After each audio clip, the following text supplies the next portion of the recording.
Today is July 3rd, and we have some snippets, some interviews, some sound bites, some info to bring your way, including your very own Aaron Boone. So let's do it. Let's talk Yanks. Talkin Yanks with old Jomboy and Jake. Recaps galore and weekly awards. Stat lines, steaming hot takes. Your Yankees news with these two fine dudes. It's time for Talkin Yanks. Talkin Yanks with old Jomboy and Jake. Talkin Yanks with old Jomboy and Jake. What's going on, everybody? Thank you for tuning in to Talkin Yanks. My name is Jimmy, and sitting next to me is Jake, BBD, producer BBD in the corner. We have a little bit of a different show for everyone today. A little fun show. Little July 4th is coming up, and the season's about to kick off, and Jake and I are giving ourselves a 4-day weekend, preparing for the grind. But a fun show nonetheless. Jake, how are you doing on this fantastic, we're recording on Wednesday? The Grund. I'm good. Jim, we just walked to the stadium. Kind of for funsies. The players were reporting, so we thought we'd report. Saw a friend of the family, Brandon Cuddy, there. There was nothing going on. We heard that Tommy Kahnle made multiple trips to the stadium. So take that. Do whatever you want with it. And he was wearing an Eagles mask. The least surprising news. Higgy was there, and Clint was there, and Chad Green was there. The history of the world. So I'm doing good, Jim. As you know, and we discussed on Jomboy and Jake Radio, I kind of lost my cool today in excitement, in a fun way. Jakey excitements. I thought for the month of July I was going to be doing this nervous, like, is a full team going to get COVID? Like, is something going to happen in the world that's going to prevent me from getting baseball this year? I made the decision that I'm all in. As of now, I'm living that baseball will be back this month. And I'm going to enjoy that. And, hopefully July could either be the best month of this year or best month since, like, February, or however you want to measure it. It's been a little while. Sports, and, a chunk of it is baseball, but I'm a sports guy. My original AOL screen name was Sports Jake, so the closer I can get to my regular sports, like, I was trying to think, like, in a normal world, like, I don't go days without watching live sports. Like, of the four major sports, I'd say over the past 20 years of my life, I'd say I don't think I've gone 48 hours without watching live sports. Like, I don't know. Like, it's something ridiculous. So I'm excited. I'm jazzed up, and let's get some baseball. And I'll see my mom this weekend, so that's nice. So in conclusion, you like sports? Like sports, like my mom. Ooh, okay. Me too? Yeah, I like sports too. Sports and we don't care who knows. From shooting hoops to the Super Bowl. We like sports and we don't care who knows. Football. Yeah, I mean, it doesn't get much better than that. We like sports. So. And our moms. Yeah, true. Last week, we told you guys that we had there was like a virtual hangout with Aaron Boone. What was the company that sponsored it? We told you not to get excited. Tick might be a friend of the family soon. Tick, yes. So we were in there. A lot of other people were in there. So we are going to play you some answers that Boone had regarding resting players, regarding strength of schedule, and some other stuff. And then we figured that we've been interviewing a lot of players on Talkin Baseball, and majority of the conversation is not about the Yankees.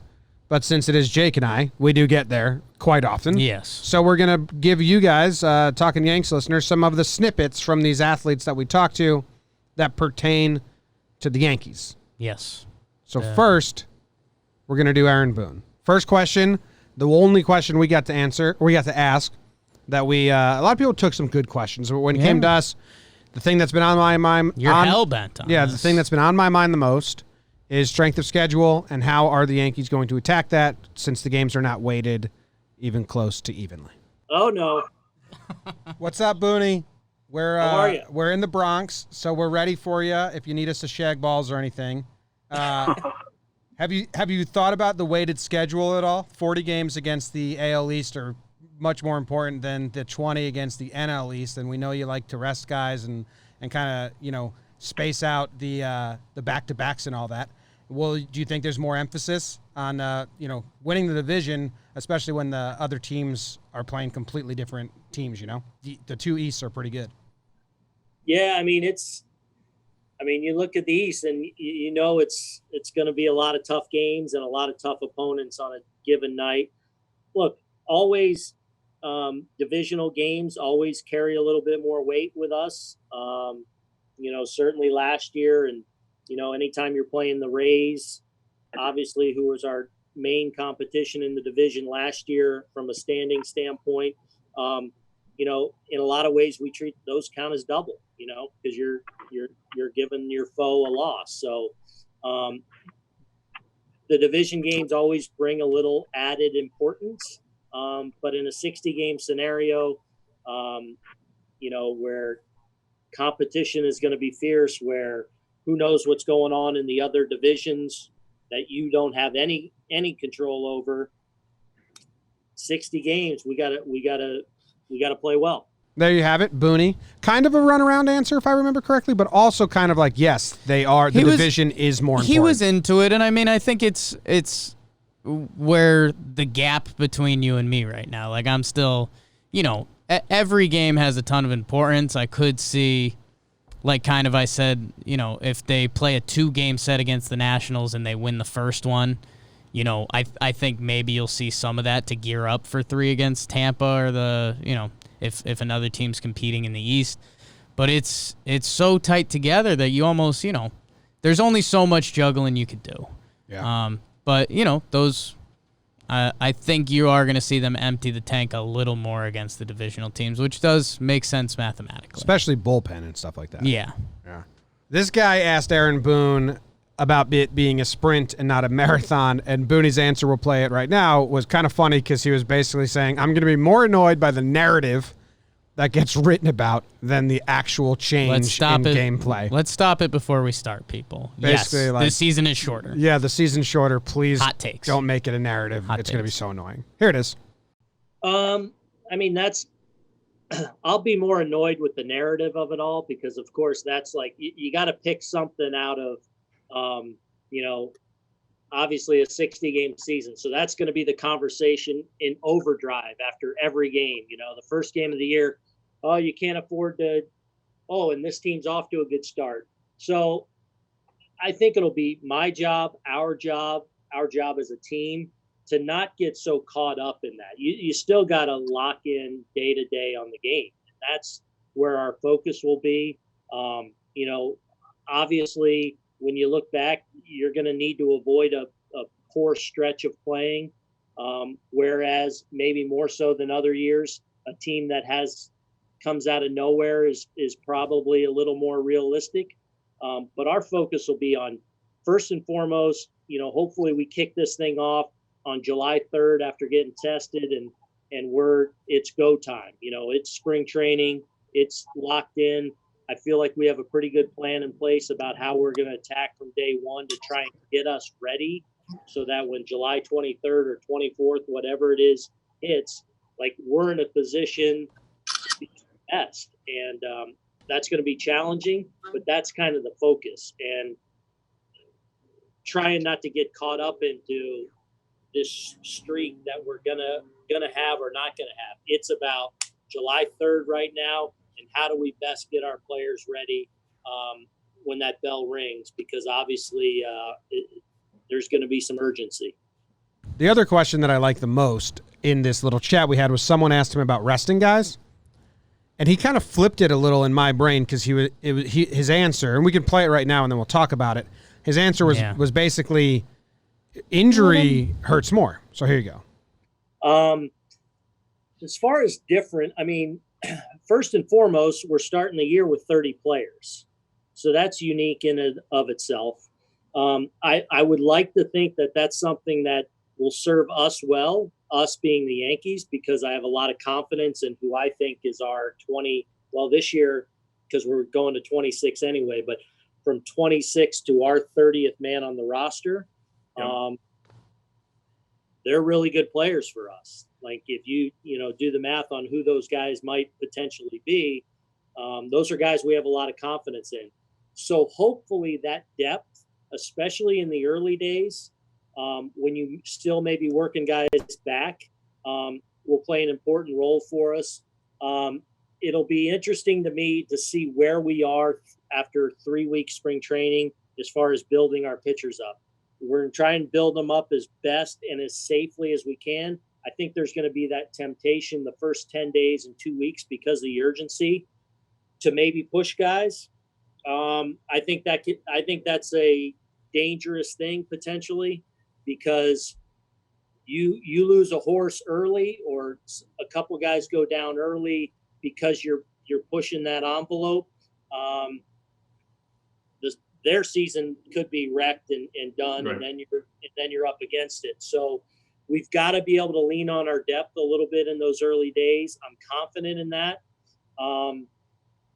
As far as different, especially once we get rolling, you're in the stretch drive, you're in a pennant race. So I hate to say there's more urgency because, we show up every day. There's a lot of urgency. It's just a little bit different, and it is more of a sprint at that point. But I think it's going to be important to exercise a little bit of patience in that first week to 10 days, especially with starting pitchers. Thank you, guys. See you, Boone.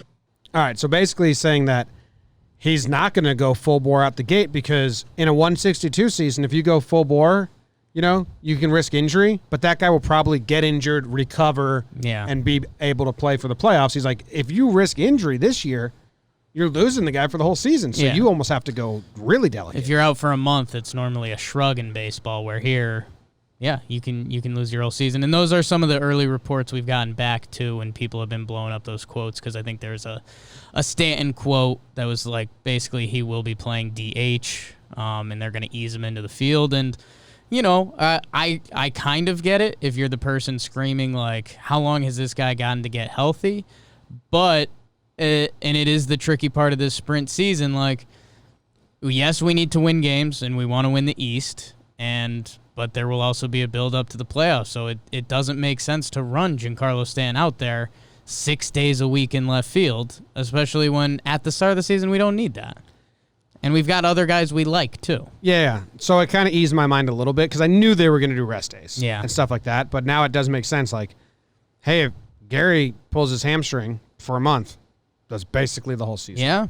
I think the first 2 weeks are going to be almost a little frustrating.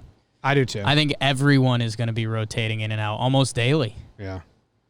About the Giancarlo DH thing, did you read Brian Cashman's full quote? It's really nothing. Yeah, he's like, he hasn't played outfield in 3 months, so we don't know if he's ready yet, but he should be good once he's out there. Right now he can DH because he's been hitting in a cage and swinging. Yeah, it was really nothing. Yeah, he's trying to keep things, expectations low. And, dude, Giancarlo Stanton didn't play a lot of games in outfield last year. Yeah. So they're going to take it one step at a time with him, which should piss a lot of you off for no reason. All right, so we're going to switch from Booney to some players we had on. We interviewed Lance Lynn. He called in from like a flip phone. He didn't even have an iPhone to call in from. And that's obvious. Yeah. And obviously we talked about his time on the Yankees and all that, and he had some really cool answers where he didn't just give the basic best fan. It didn't seem like pandering. Lance was great. He admitted that he gives pander answers after he pitches. If he wins, he says, it was a great team game and I felt good. If he loses, he said, I had to do better. But it was funny when we interviewed him, it wasn't that. Like, he was just talking with the dudes. So, here he is on his time with the Yankees. For me, growing up, I was a Yankees fan. I got to put on the pinch red in Yankee Stadium. I was like, man, I finally made it to the big leagues. That's what it felt like. Oh, God. I was gonna ask you about that because thank you. A lot of guys come over and say that. I grew up a Yankees fan, and I always wonder how much is bullshit and fan service and how much is real. But your dad grew up. Your dad was a Yankee fan while you were growing up. Is that the history there? Yeah, yeah. So I remember, like in the '90s when it was all going down. When the Core Four and everybody was doing their thing.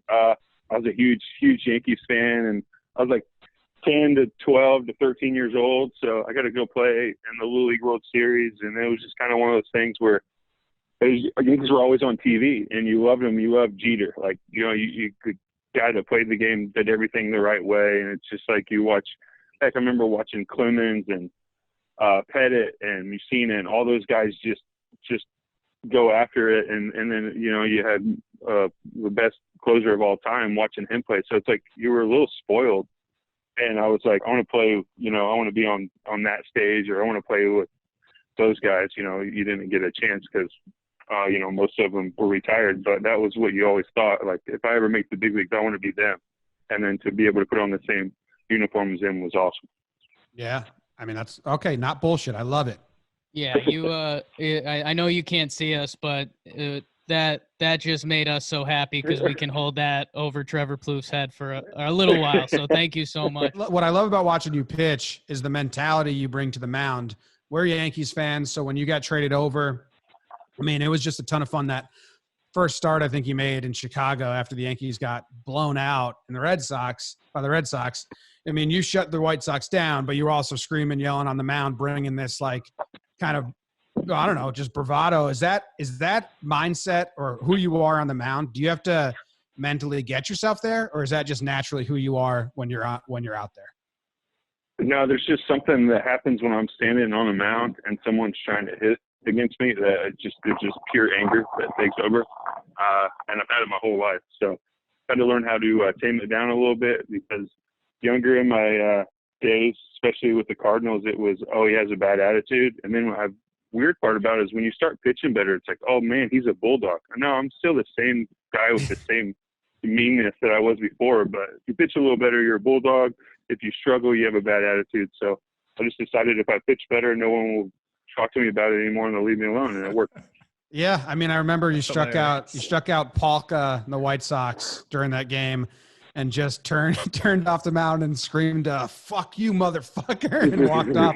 And the mics picked it up, and it was like, hell yeah, I love this guy. Yeah, it just pops out every once in a while. I try to hold those in because you don't want to. I mean, when it's all said and done, you don't want to.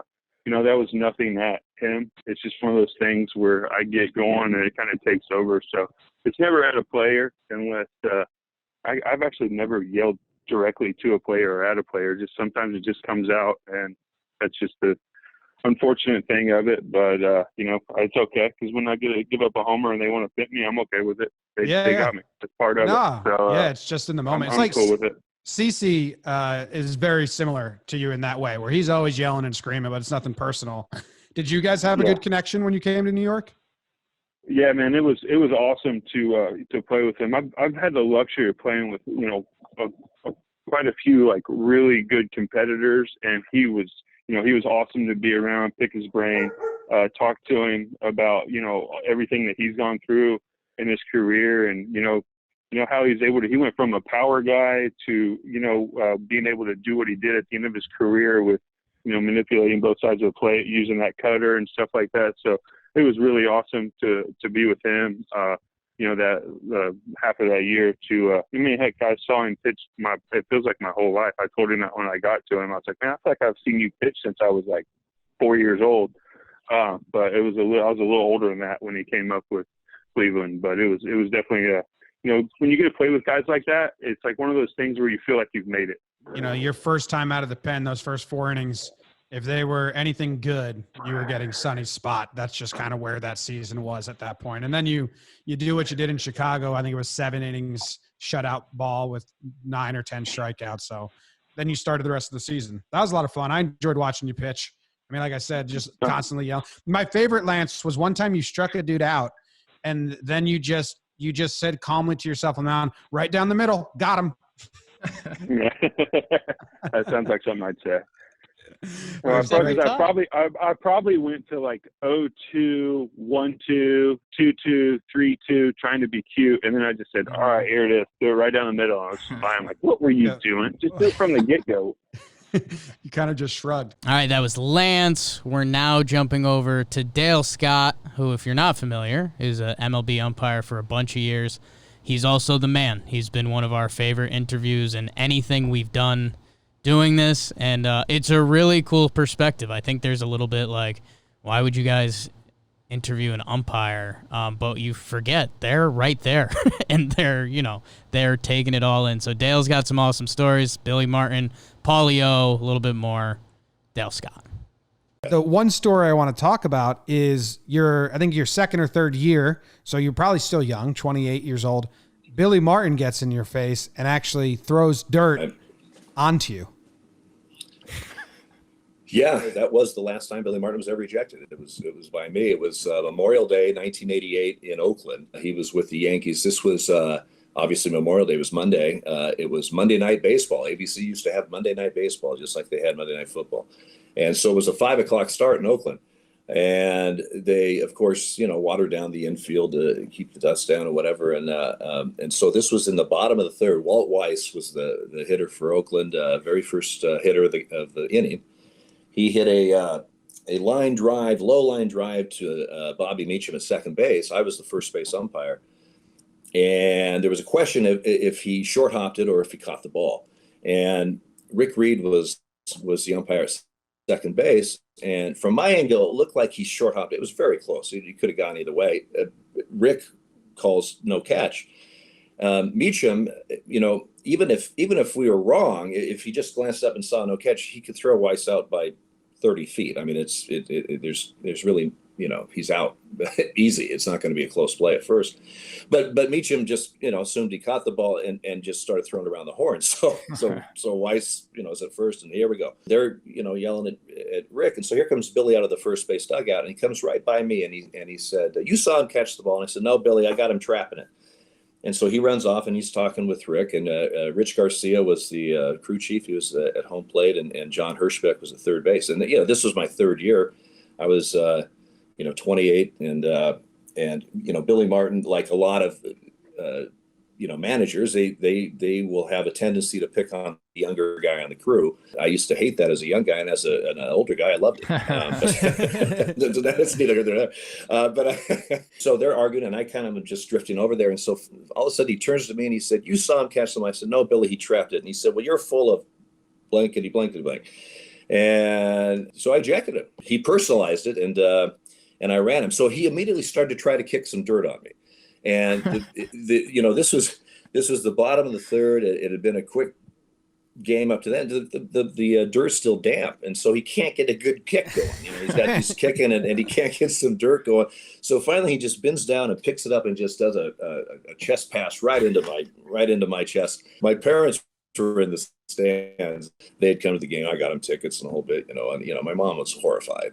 She was trying to figure out why the hell I didn't go into insurance or something. And Martin was suspended after that. That game ended up going like 14 innings. And apparently after he was ejected, Billy went back to the clubhouse. He had a couple adult beverages in there for a couple innings. And then I guess one of the attendants said, "Well, Billy, let's just take you home," because it was about this game went on forever. And Tommy John, it was a funny thing that the next day, Tommy John comes into our locker room before the game. He was pitching for the Yankees. He wasn't pitching that day, but Tommy usually came by about once a series just to say hello, and a real nice guy. And I'm sure probably looking for a few pitches. But that's neither here nor there. Trevor as a hitter is going, "Well, wait, he did what now?" Yeah, hold on. He looked at me, he goes, "Boy, you really pissed Billy off last night." Me? I didn't hear my call, for God's sake. He came back and managed after the suspension for, I don't know, a few weeks, and then Steinbrenner fired him, and he never managed again after that. So I was the last umpire to eject Billy Martin.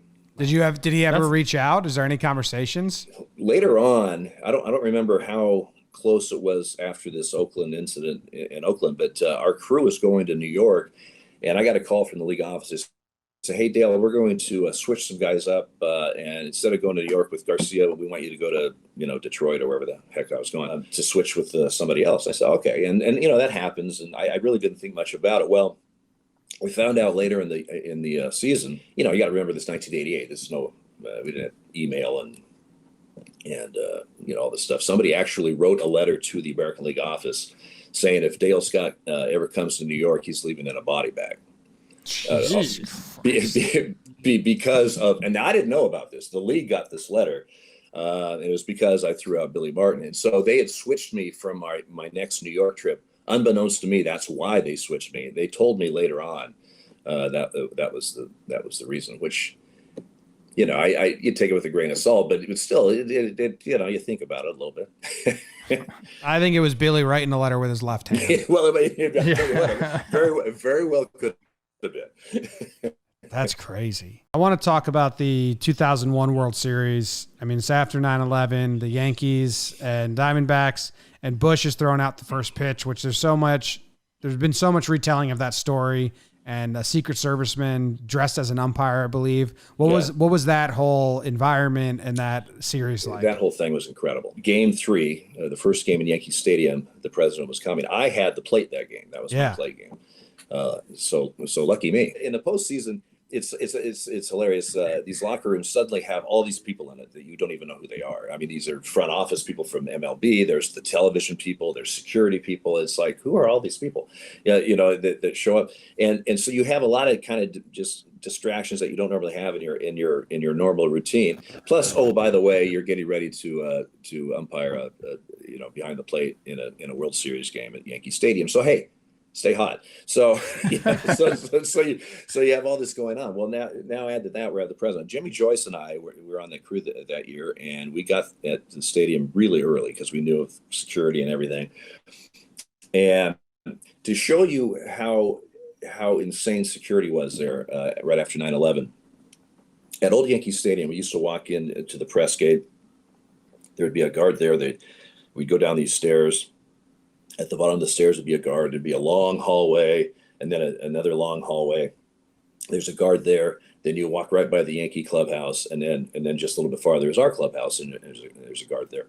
On that, not that day, but all 3 games at Yankee Stadium for that World Series, there was a guard at the press gate. There was a guard at the bottom of the stairs. The long hallway, there was a guard about every 15 feet. We walk in, and there's a gentleman sitting there, and we have no idea who he is, and our clubhouse guy. And the gentleman goes, "Hi, I'm so and so, Secret Service." He goes, "I'll be going on the field with you guys in an umpire uniform." And we said, "Oh, okay." I said, "Well, you must have seen our work then." You know, we have to have security come out with it. But he had a bulletproof vest. He had this all underneath the Mark Hirschbeck was on the crew, and Mark was the guy that stayed in the tunnel. So only 6 of us would walk out as umpires, and the Secret Service guy was wearing one of his pullovers. But he had a bulletproof vest. He had a gun underneath that. He had a sidearm. He had cuffs. He had the earpiece. I mean, this guy was wired up, and yeah, it's exactly what they did. They had 2 Secret Service guys in Yankee groundskeeper uniforms that were on the field. Wow. You know, the president went to the mound with, he had the coat over. He had a bulletproof vest on. This whole time, hours, like 3.5 hours before game time, the Secret Service guy, he had the earpiece, and you go, "Oh, the president has just left Washington, D.C." And we said, "Oh, okay, cool." And we didn't know if he was going to stop by our room or not. The first pitch was approximately 8:20, 8:25, something like that. And then about 7:40 or so, he goes, "The president will be here at 7:58. We said, "Oh, okay." We're all in there getting ready. I go in to, use the facilities, and all of a sudden I heard kind of a commotion going on. I go, he must have arrived. And when he gets there, of course, he has this whole contingent of Secret Service. And when they walk in, one of the guys immediately goes just to the opposite side to that doorway, just to see what's there, And so I've got my back to him, and so I'm standing at a urinal doing my thing. And he goes, "You have a visitor." And I look back and I said, "Oh, yeah, I'll be right there." just kind of standing here, and wash my hands and stuff. And I come out. So I'm the last guy to meet the president because he's come by and he said hello to everybody. Now, George W. Bush, I knew before he was governor. He sat right by the Ranger dugout, with the Rangers right by the ball boy. I remember going over like between innings when it was 1,000,000 degrees in Arlington, and the ball boy was out doing something, and I would just grab a couple balls in between innings. I'm sweating, and he'd go, "Hey, looks like you're sweating." Yes, it is Texas in July. but anyway, nice guy. I said, Mr. President, Dale Scott. He goes, Dale, yes. He goes, I remember you. You're the guy that sweats all the time at Northern State. Wow. I said, yes, sir. That is me. But that's funny. I think it might have been the only time ever non-Yankee fans were kind of Yankee fans, for that World Series, just because of the situation. Because that 2001 World Series, I mean, you watch the Arizona Diamondbacks walk off on Mariano Rivera in Game 7. Do you guys go back to the umpire room and are you guys all just looking at each other? Like, that's incredible. Like, when's that like kind of moment for you guys where it's like, damn, that's awesome. That particular game, I mean, let's face it, the Yankees go up, Rivera comes in. There's no way Arizona's going to win this game. I mean, by the stats, Mariano just doesn't give up, doesn't blow saves. I mean, it just doesn't happen. And as it turns out, boom, boom, boom, and it's over. In fact, the game-winning hit, which is just overdrawn in infield, I'm in that highlight every time because I'm the second base umpire. And they're going to show that forever. That's amazing. Show that forever. Yeah. I'm just glad I didn't call infield fly, but I'm just saying. I wish you did. We are Yankee fans. Wish you did.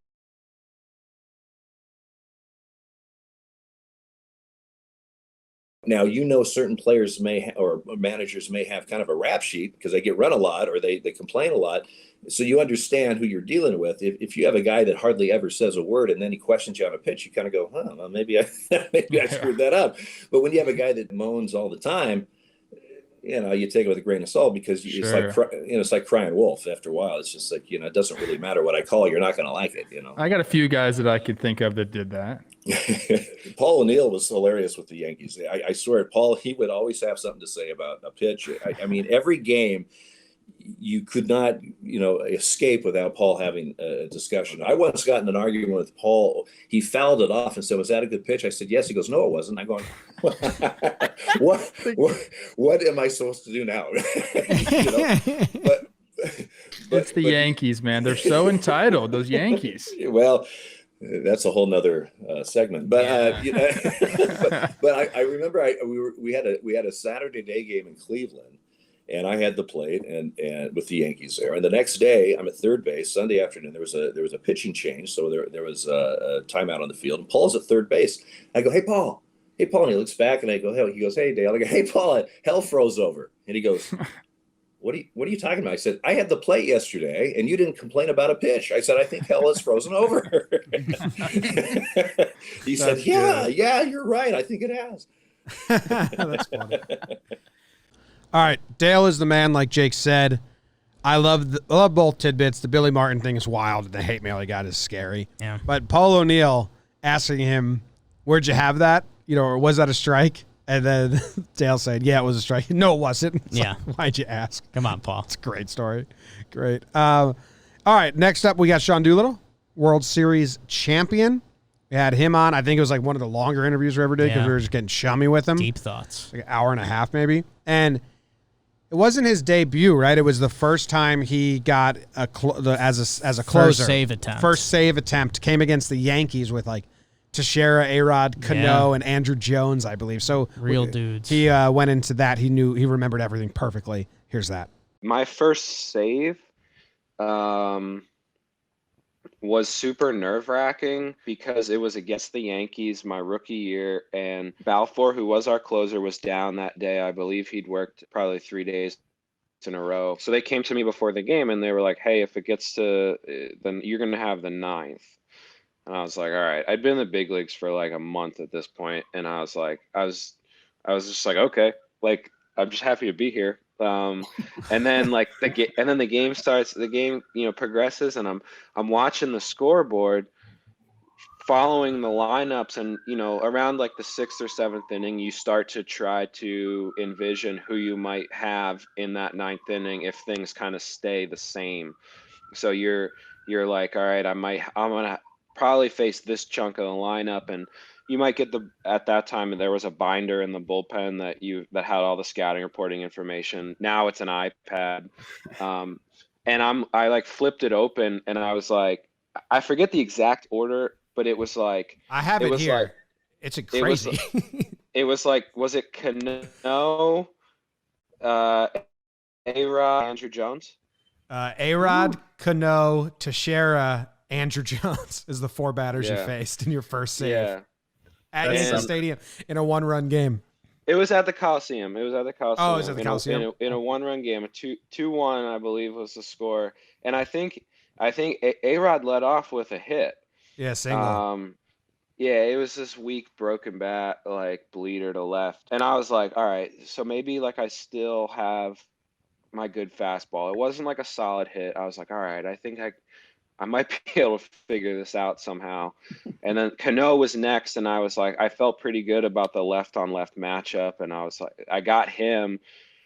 And then Teixeira, I was like, he was like one of the guys, him and A-Rod, especially in that lineup, just had like a presence in the box that I remember just being like, it was kind of like a welcome to the big leagues moment. And I was like, gee, like these guys are just next level. And I've been watching these guys on TV for the last several years. And as like a fan, I'm like well aware of what they're capable of doing and what their, careers have been like. At some point during the Teixeira at bat, A-Rod stole second, probably because I was super slow to the plate and still am. I think I got him looking, which I was kind of like, what were you looking for? Like a fastball in like a different spot, maybe? I don't know. Well, A-Rod took off on him. Maybe A-Rod distracted him. Maybe. Oh, okay. That was strike 3. Okay. Maybe, I don't know.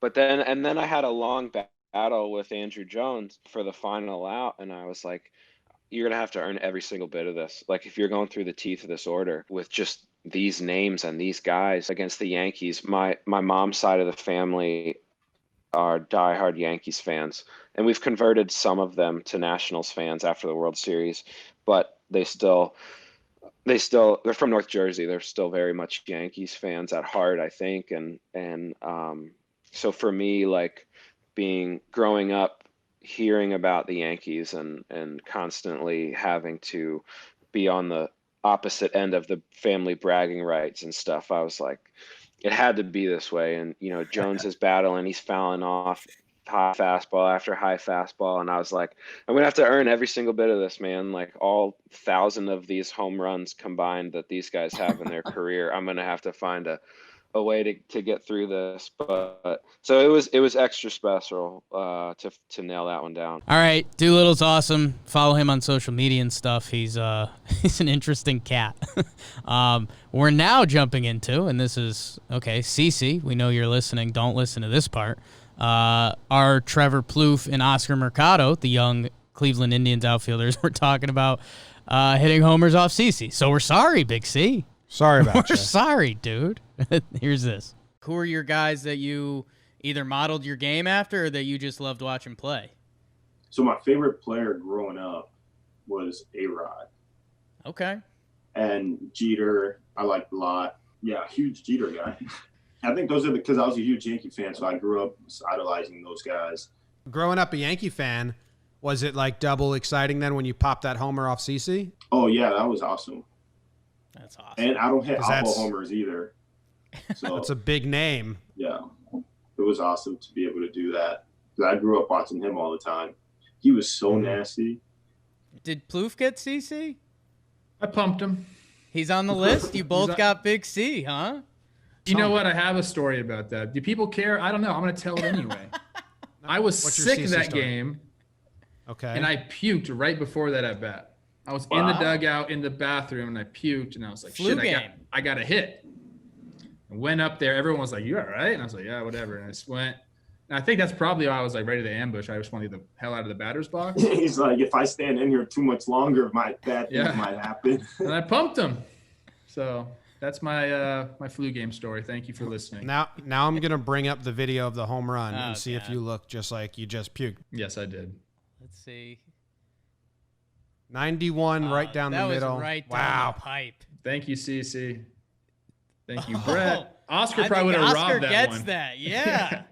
I'm impressed. It's hard to get one out of there sometimes. Look how sick you look. Thank you. I look sickly there, I do. Get me off the screen. It's weird. I remember that because I hit so many of them. It's like I barely remember any detail about them. There's so many. Recently, we had Ema. I'm gonna screw her last name. Yamazaki, and she is the director of a film that's out now on debuted on ESPN, all about Koshien, which is a Japanese tournament. It's very fascinating. The whole interview was amazing and interesting because it's not information I think that any American baseball fan has. We asked about Tanaka because how could we not ask about Tanaka? I think Jake's very question is Tanaka the best ever? We got her response. And I pointed this out to... I'll save it. And then we also talked about Ohtani and the decision not to come to the Yankees. So here is Ema. I want to, for our audience, just name the names of players that they know who have been. And we've named a bunch. Tanaka, Matsui hit a home run at Koshien. Daisuke threw like 250 pitches one day and then pitched the next day. Yusei Kikuchi pitched with a broken rib. Ohtani pitched and lost, and you have his post-game interview from there, which is just so full of emotion. Is there always one player that takes it by storm? And is that how all of these players that I just named were? Were they like heroes of their time, or were they late bloomers? Or, have you guys known these names since they were like 16? Yeah. I mean, definitely, like every summer, there's just a couple of heroes are born. Out of those people you mentioned, for example, Tanaka and Matsuzaka were really those like in the moment at like 17, 18 years old, a household name, and we still love them for that no matter what happens in their career later. It's just like every Japanese person has like a soft spot for them, for that 18-year-old that gave us so much inspiration that summer, and then there's like other professional leaguers, like Ohtani was always a very like, everybody knew he was amazing, but because he actually didn't like perform that well, his team at Koshien, he didn't even make it to Koshien his senior year, which was a big surprise. He was kind of declared to go to the majors out of high school, and then ended up joining Japanese baseball anyway. But that was really kind of when things took off for him, I would say. But then there's different versions of heroes. Actually, Matsui, people know him not for his home run, but the fact that he was intentionally walked 5 times at Koshien, which ultimately worked, and his team lost, and that was at the time crazily controversial in this pure form of the sport. It was a riot basically. So that's kind of in one game. Was he walked 2 games? Okay. Yeah. So he still hit a home run, and they just walked him 5 times. That's crazy. He'd done so well in his previous years too that by the time it was his senior year, I mean, that was what the other team decided to do. And, it paid off for the victory. But in terms of the spirit of the sport, it was just highly, highly controversial. So, and, in our year, in the 100th tournament, there was this guy, Kosei Yoshida from a very northern prefecture in Akita that had never really done very well in Koshien, who, threw every pitch for his team from the regional through to the finals of Koshien, I think 1,500 pitches over the course of a month. And he became, really the hero, although he didn't win in the final, because he was like kind of the hero of that year. So there's always like a couple of people. And then there's also other professional, like, Ichiro, for example, in high school, he was a pitcher actually, so he like threw at Koshien, but he's one of the kind of more rarer examples of, he's most known for like not crying when he didn't make it to Koshien his senior. He was so focused on being a pro, and he knew like this wasn't it for him, which is kind of an exception. I think even those guys who go to the pros and know that they'll have a career, just high school baseball is usually like a very emotional thing. But looking back, I feel like people knew like he was a different one from that time. So each person has kind of a Darvish, through a lot in high school baseball, and there's like just a lot of emotional shots of those players from that time, which is I think, the U.S. audience would also be kind of interested to see. I have a question that's not on our list, and a reminder that we're not biased Yankee fans. Is Tanaka the coolest ever? He dominated Koshien. He's married to a pop star. The flowing hair. I mean, his playoff ERA is incredible. Give us more on Tanaka, because he's the best.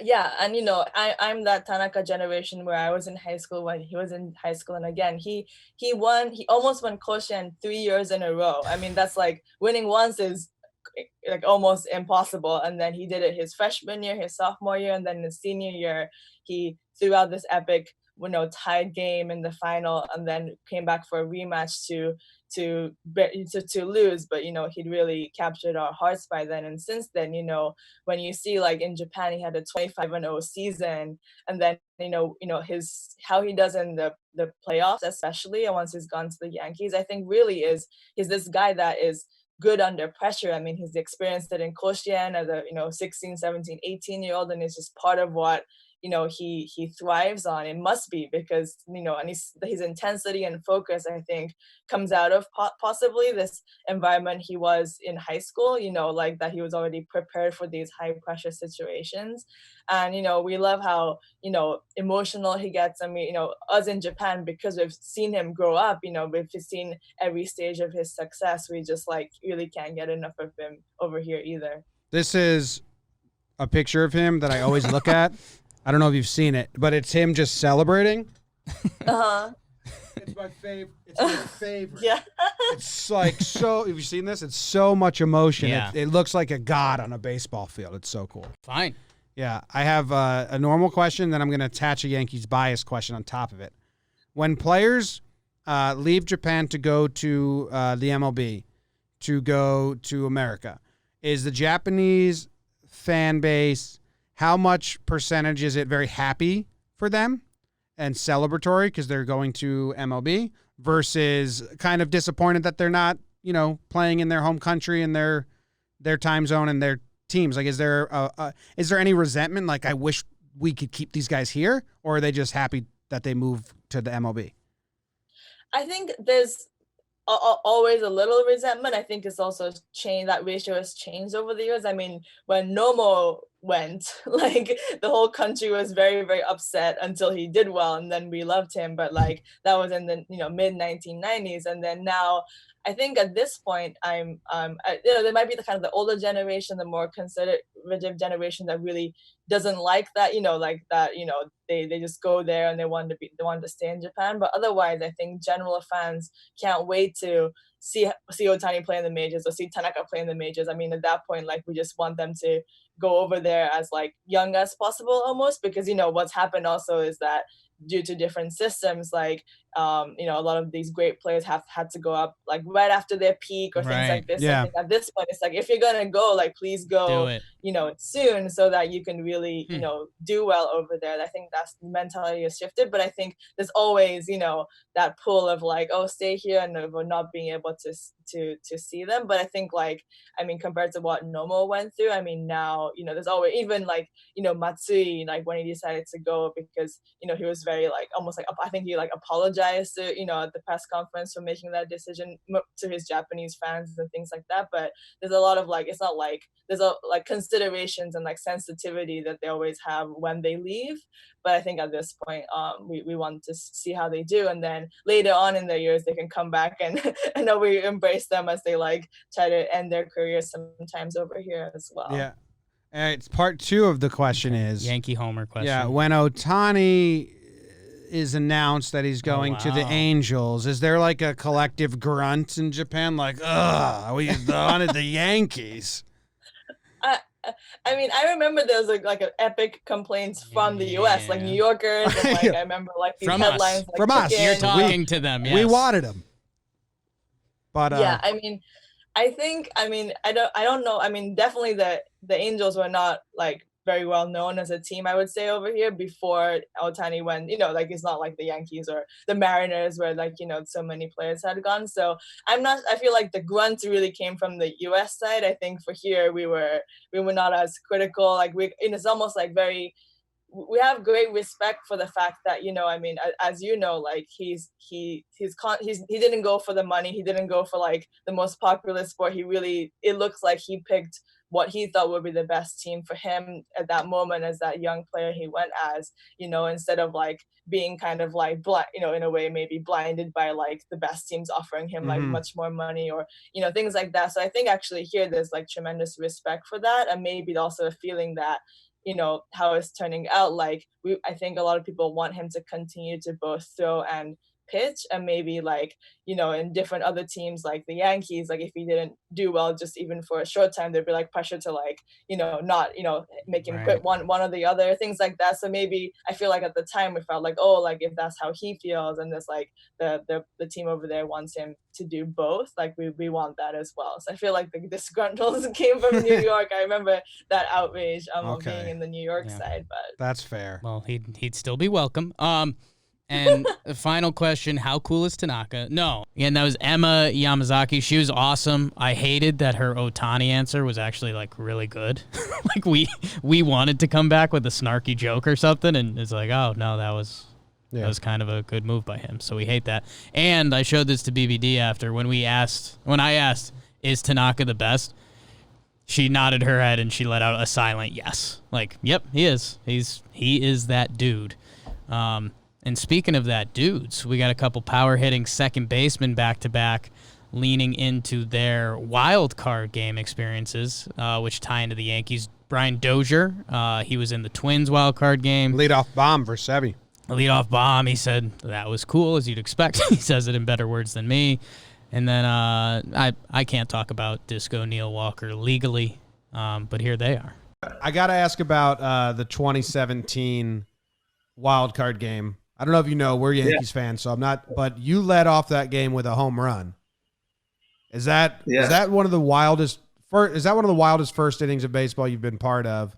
And then also, how'd that leadoff home run in a do or die game feel?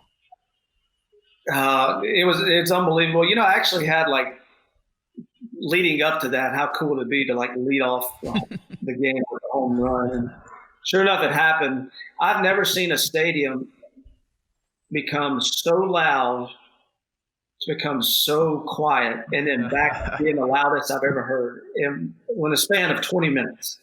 I mean, because after we put up 3 in the first inning, you could hear a pin drop. And then Didi comes back in the bottom of the first and hits the 3-run homer. And that's the loudest stadium I've heard to today. And probably one of the best atmospheres too. Yeah, it was a true zoo back in that playoff run for the Yankees in 2017. That Didi home run was insane.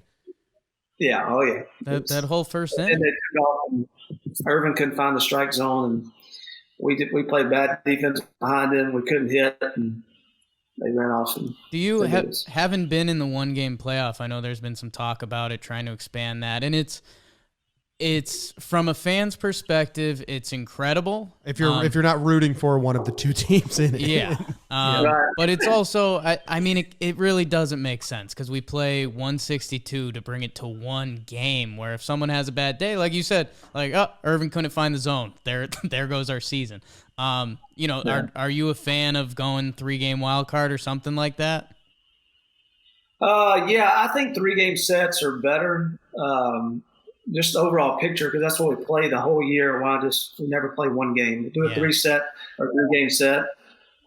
Whether it's the wild card, whether you have to do even even like the division series or something. If you want to put more 3 games for the wild card or something, 3-game sets are great. Nothing should be decided, in my opinion, of one game because it's just not really. It's not really baseball. I mean, bringing up the 17 wild card game, I mean, you saw, they started, what's his face? What was the guy? Severino. Name? Yeah, Severino. What's his face? He threw a third of an inning. Yeah. Green comes in and throws 2 innings. Baton comes in and throws 2 innings. Robertson throws 2 innings. And then Chapman. So it's like, I get it's all hands on deck, but I think it's a better way of doing it to kind of actually have starters throwing and doing all that. Yeah, because it's a whole different brand of baseball from everything else. Right. So. And you were part of another wild card. This past season, where you guys, oh my gosh, that another crazy game with a wild ending, and then you take that and go all the way on. Was that game the similar vibe? Because Nationals fans, let me tell you this, I appreciate. I'm not trying to be mean, but they get down in the dumps quicker than any other fan base I've seen. When you guys were down in that Nationals game, they were like crying in the stands. It was bad. It was. They were pumped at the beginning, and then I think we got behind 3-1. I think that's what it was. And then I don't know if they knew Hader was coming in and he was been lights out or something. I don't know, but it was. And then obviously talking about Juan Soto battling Hader, which was pretty special. Yeah. And then, we got lucky with the right fielder making a mistake and being able to score a few runs. But Soto, man, lefty, righty, whatever it is, he's pretty good. That was a crazy at bat that he put together right there. I want to go back to some of those Pittsburgh teams because those were really good teams. I mean, I think people overlooked those a little bit. I mean, McCutchen got, one MVP. He kind of became a star of the league, but that's a dude who, you mentioned some of the different markets. I think if McCutchen was a Dodger or Yankee or some of those other teams, I mean, he would be household. And luckily, social media, he is becoming household. Right. But I want to hear a little bit about, a couple of those teams, maybe 2013 or what don't people know? Because, I mean, McCutchen, he was a stud. But, I'm looking at some of those pitching staffs, and those are silly. It's Burnett, Liriano, Cole, Morton. Those teams were awesome, man.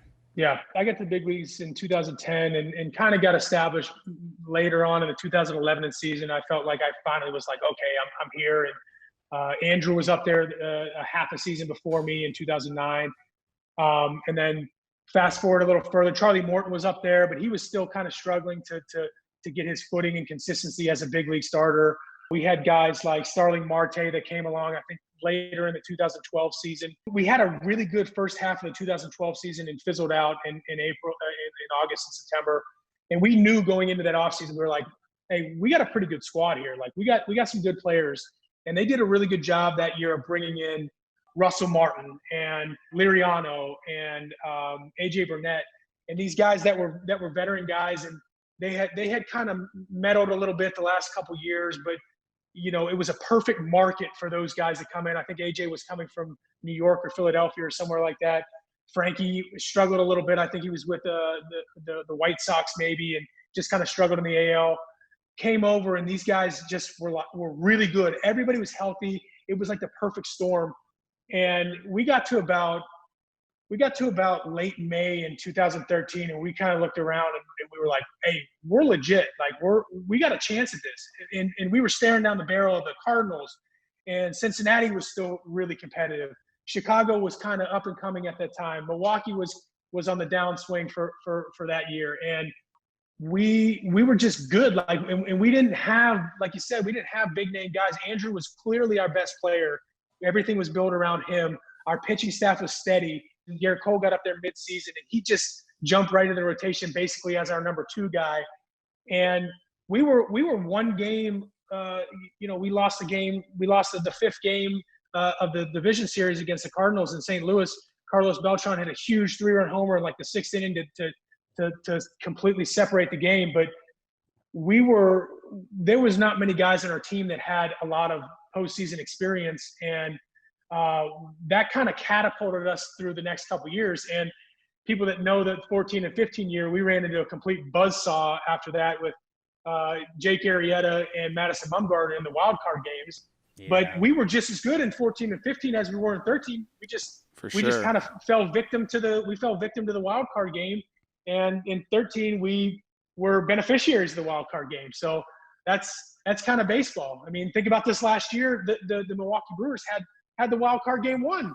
They had it won. And the Washington Nationals ended up winning the World Series. So it's crazy. Yeah, I mean, that 15 season, you guys won 98 games. Yeah. Damn. And we still had to play. We almost had to play on the road for a wild card game. That's insane. Absolutely Fans insane. love it. Fans, as a fan, I love watching a one-game thing. But as a player, and I never got to experience that, but to play 162 games, win 98 of them, and then have your entire postseason balance on one game. And baseball, a pitcher can dominate for one game, and you have no chance. And that's kind of what happened 2 years in a row. Now that I'm talking it out loud, I don't like the wild card game. So I'm gonna have to call Rob. We might need to look this up, but I believe I'm the leader in the clubhouse for most wild card games played. I think I have. Really? So I've been a part of 5. The first year with the Mets, I got hurt at the end of the year. So three with the Pirates, one with the Mets, and then one with the Yankees, and a 2-3 record. But like they've only been around for 8 years. Yeah. Yeah. So if you want me to be a part of a wild card game, just bring me on your squad, I guess. Was that so? What's the furthest you went in a postseason? So we got 2013, very first year.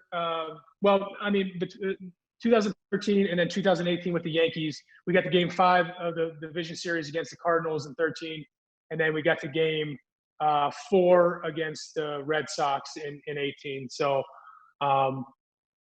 What was more nerve-wracking? Like, was the buzz, the excitement, the nervous energy more in the NLDS than it was in the wild card game, or was that just tell us how the wild card game is as a player. Like, it like you said, it sucks. Like it sucks. The very first wild card game, Johnny Cueto, we faced Johnny Cueto in the Reds, and we got up early, and Liriano just shoved, right? The next year we had Madison Bumgarner. He came into Pittsburgh. Brandon Crawford hit a grand slam in like the 6th inning, and Bumgarner threw basically a shutout. We were toast. No shot. The next year, Arrieta was unhittable the entire year. Was NL Cy Young. Came into Pittsburgh and shoved it. The following year, I was with the Mets and didn't play, but Madison Bumgarner pitched, did the same thing, shoved Same it guy. for 9 innings, and it was still tied. We went to an extra inning, and somebody hit a Connor Gillespie. Yeah, hit a that was the 3-run homer. Syndergaard game, right? Yeah. We just rewatched that. Yeah. Mm-hmm. And he shoved it, and Bumgarner shoved it, and somebody hit a 3-run homer in like the top of the 10th inning, something like that, and we lost. 2 years later, with the Yankees, we played the Oakland Athletics, and Severino pitched an absolute gem. Judge hit a big homer early in the game to give us a cushion, and I think we ended up winning like 6-2 or 6-3 or something like that. So, but there's like, it's out the window. The script is completely out the window. It's not like, okay, well, we got Severino throwing Game 1 and Tanaka throwing Game 2, and we got it set up to go on the road. It's like, all right, all hands on deck. Like, all of our starters in the bullpen. Something happens in the first 2 innings. We're going to go to the number 2 starter and hope that he can get through 2 innings. And that's really the way it's been. Most every single game, it's either been somebody got a huge hit or a huge homer to kind of extend the game and give a cushion, or a pitcher has shoved it. So that's the name of the wild card. All right, there you have it. 2 guys that lost to the Yankees in the wild card game. No, Neil didn't lose to him in the wild card game. He won with them in the wild card game. We also did the whole conversation with Neil on the Yankees that we dropped on Talkin Yanks a couple days ago. If you missed that, full conversation about Disco Neil, about everything. So you're up to date. Those are all the Yankee conversations we had over on Talkin Baseball. If you ever want to listen to the full interviews, you can go ahead and over there. We've been doing 2 interviews a week on Talkin Baseball, but season starting. Yeah. July 4th celebration. Then we're coming back here. We're in go time, and we're ready. Yeah. Hey, and you know what? Same for you guys. Enjoy the weekend, and then we got to lock in. Spring training, summer training for the fans too. Yeah, got to get those fly Get balls, emotions out of the way. We're not going to get any games, which is I don't think there are going to be any televised games until that Nationals game. Isn't that wild? Yeah, we'll see. I'm hoping MLB figures out a way, because right now it's set up that they can play 3 games max, and you'd assume the Yankees are going to do something with the Mets or something like that. Or maybe even before they play the Nationals, play like a game the day before that or something. So we'll see. You think they'll get the whole film crew out? Like, it's a lot of money. But then people would watch if they could get it on TV. You also think, the film crew's going to want a dry run. Yeah, that's true too. So it's a weird year. They always have soft openings. Story of your life? Yeah. Nickname in high school. Soft opening, soft finish, and shitty in the middle. Ooh, tough break into the 4th. I was talking about your sex game. Aha! Oh, okay. All right. Well, there's the episode. Classic clip show. See ya. Go Yanks. Tell 'em, Grams. Go Yankees.